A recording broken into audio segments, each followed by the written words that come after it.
ama ezumezu. Ndị omekele m unu ndị be anyị na-asịba na ezuo ka esi eri udo atụtụọ ngịga. N'ụbọchị taata anyị nọ na Obi ndị Vine Shield Limited ọhụrụ ndị yibere ihe gbasara lọọ Igbo. Anyị nọ na nka dị iche iche nke isi nsekpu ntị abụrụ dị naanị ichi ụmụada Igbo echichi ma kụziere ha uru dị n'asụsụ Igbo, mana anyị na-akwalite omenala na asụsụ Igbo n'ụzọ pụrụ iche. Ịma na asụsụ bụ njirimara ndị, ịma na asụsụ bụ ihe gosiri onye mmadụ bụ. Inegodo anya gburugburu anyị na asụsụ bụ ihe ji ụwa. Ha sị na ọrịa mma ka eshi n'ụlọ mara mma pụrụ ama. Iwe nyokwukwu ọfụma iwe fụzie na o nwere ndị ọzọ bụ ndị kwochem n'asụsụ Igbo na ịkwalite omenala Igbo ha na ndị Vine Shield na-arụkọ n'ụzọ pụrụ iche nke ịma ama nke egwu nke anyị nke akpọrọ Nwadioramma concept. Ndị Igbo si na onye a na-akpọ nwere ihe ọ na-eme. Ịkwalite asụsụ Igbo abụghị ọrụ otu onye.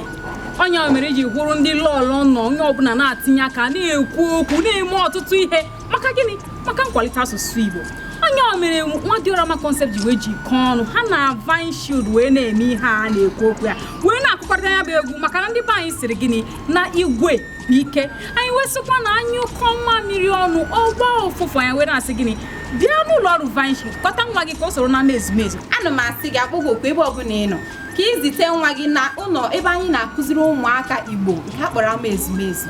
Asụsụ Igbo na-alazi ana ya ajụkwa m ohere asị unu ka unu sụba asụsụ Igbo mewe na omenala Igbo kwalitewe na omenala Igbo n'ihi na nke onye jika Ka anyị na-eri n'Igbo na-aṅụ n'Igbo na-emepụta Igbo n'omume anyị n'ihe niile nke anyị na-eme ka anyị hụ na Igbo na ọ dị anyị na ama ezumezu ebe ha na-akụziri ụmụaka ọtụtụ ihe dị iche iche gbasara Igbo iji mee gịnị maka na sị na ịkụziri nwatakịrị ihe o jiri ya wee too.